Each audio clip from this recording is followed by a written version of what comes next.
Hi everybody, this is Jackie from ESLspeaking.org. So today I'm going to talk about a very simple writing activity that your students can do called Postcards. So the most difficult thing about this activity is getting your hands on a bunch of postcards. The good news is that it's often easy to find. If you live in kind of a tourist area, there'll often be some on sale. You can get a pack. If you have a bit of money in your school budget, you can sometimes get a pack of 20 for $5, something like that. So pick up a bunch of postcards and then distribute one to each student. Or if you don't want to spend that much money on postcards, you could put students into groups of 2 or 3 or 4. The students can look at the picture on the front of the card, and then they have to write to a family member or friend about their trip.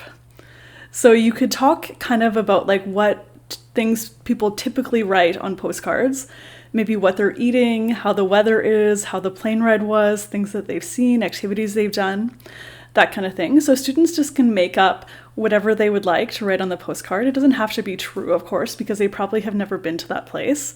But yeah, they can just think about and write whatever they want to whoever they want.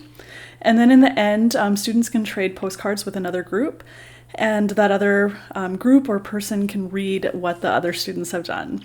And postcards are quite colorful and fun, so posting them around the class for a little while works as well too. Yeah, so check out this super simple activity, and students really seem to enjoy it. All right, if you like this activity, please be sure to check out my book, ESL Writing, Games, and Activities. You can see the link right up there. Please also hit like, subscribe, and I'll catch you next time. Bye, everybody.